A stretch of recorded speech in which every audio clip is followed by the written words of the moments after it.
Hi guys, welcome back to my YouTube channel Knowledge Manch once again. और मैं हूं आपका दोस्त एम के शबीर।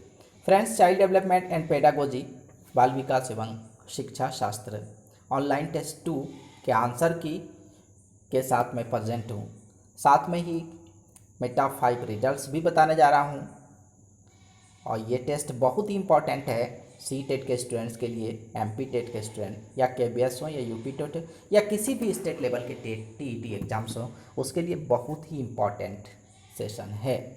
और इस टेस्ट में आप हिस्सा ज़रूर लें ताकि खुद को जांच सकें, खुद को टेस्ट कर सकें कि अब आप किस लेवल पर हैं। और चूँकि देखिए यहाँ पर टाइम मिल रहा है, आपको काफ़ी टाइम मिल रहा है। एग्ज़ाम्स जो है टाइम पे नहीं हो पा रहे हैं, चाहे जो भी जो है रीज़न रहे हों, लेकिन कि टाइम पे एग्ज़ाम्स नहीं हो पा रहे हैं, इसलिए आपको टाइम मिल रहा है। और इसके बाद जो है कई तरह की वैकेंसीज आपका वेट कर रही है, तो ज़रूर ही जो है तैयारी को सटीक ढंग से करें, अच्छे तरीके से करें और ख़ुद को टेस्ट भी करते रहें। तो आइए आंसर की देखते हैं, बिल्कुल एक्सप्लेनेशन के साथ। लेकिन उससे पहले मैं आप सबका शुक्रिया अदा करना चाहूँगा, बहुत बहुत धन्यवाद करना चाहूँगा जिसने इस टेस्ट में हिस्सा लिया।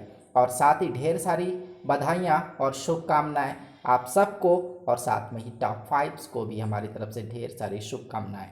टॉप 5 हैं प्रियंका कुमारी, नासिर हुसैन, सना सोहेल खान और रुकैया सिद्दीकी।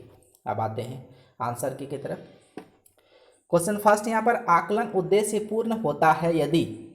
आकलन जो है कब उद्देश्य पूर्ण होता है? इससे विद्यार्थियों में भय और तनाव का संचार हो। बिल्कुल, ये तो निगेटिव बात है, इसे तो होना नहीं है करेक्ट आंसर। या केवल एक बार वर्ष के अंत में हो, या फिर इससे विद्यार्थियों और शिक्षकों को प्रतिपुष्टि प्राप्त होता है, या फिर लास्ट ऑप्शन है आपके लिए, यदि मूल्यांकन तुलनात्मक हो। तो यदि मूल्यांकन तुलनात्मक हो मतलब कंपैरिजन किया जाए एक बच्चे का दूसरे बच्चे से, तो ये भी सही नहीं है। भय और तनाव का संचार हो, तो इस माहौल में तो बच्चे पढ़ ही नहीं सकेंगे, तो ये भी बिल्कुल रॉन्ग आंसर है।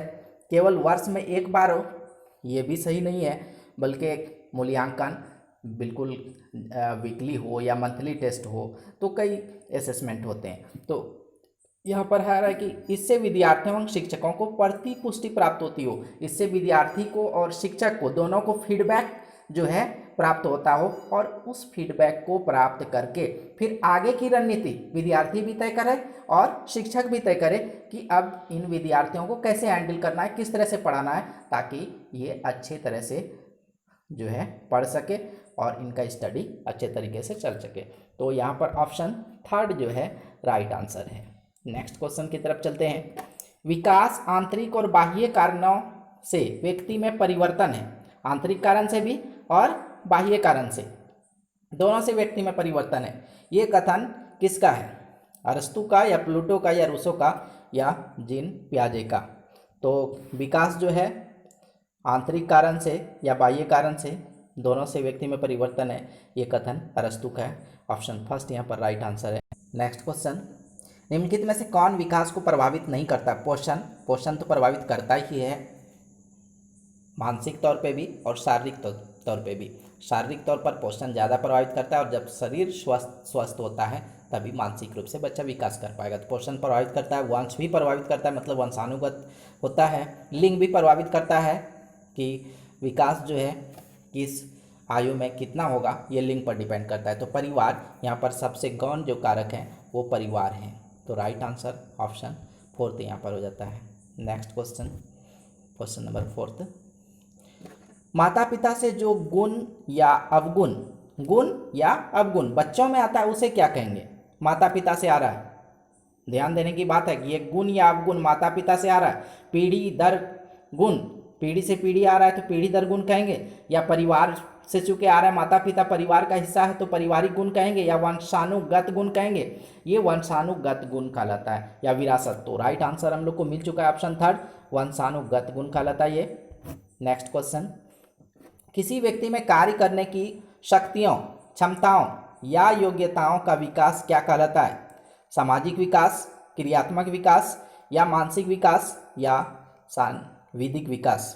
तो फ्रेंड्स, अगर हम चारों ऑप्शंस को देखते हैं और क्वेश्चन पर नजर दौड़ाते हैं तो क्वेश्चन है कि कार्य करने की शक्ति, कार्य शब्द जोड़ा गया है।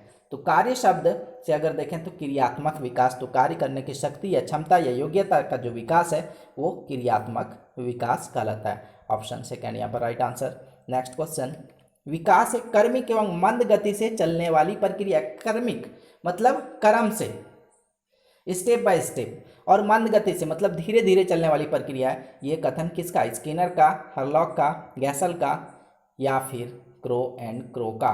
तो right answer friends option first, ये कथन जो है स्किनर का है।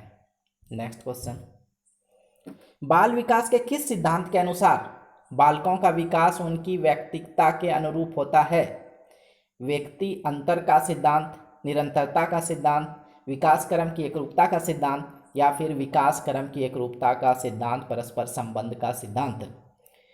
बाल विकास के किस सिद्धांत के अनुसार बालकों का विकास उनकी व्यक्तिगतता, इंडिविजुअल डिफरेंसेस की बात हो रही है, मतलब प्रत्येक व्यक्ति में विकास की अगर गति देखी जाए तो उनकी गति अलग अलग होती है, उनकी व्यक्तिगतता के अनुरूप होती है।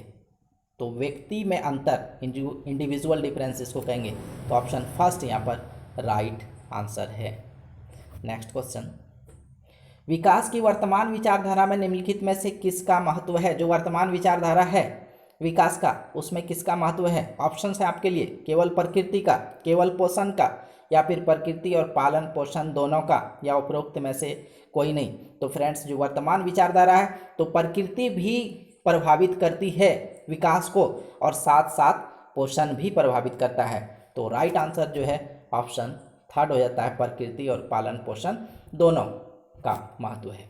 नेक्स्ट क्वेश्चन, जीन पियाजे के अनुसार औपचारिक या अमूर्त संक्रियात्मक अवस्था की आयु सीमा क्या है?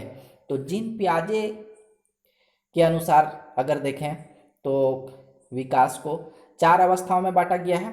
उनमें सबसे लास्ट जो स्टेज है, सबसे अंतिम अवस्था जो है वो है अमूर्त संक्रियात्मक अवस्था या औपचारिक अवस्था। तो ये है 7 से 11 वर्ष तक, या फिर 11 वर्ष से आगे, या फिर 16 से 25 वर्ष तक, या फिर जन्म से 2 वर्ष तक।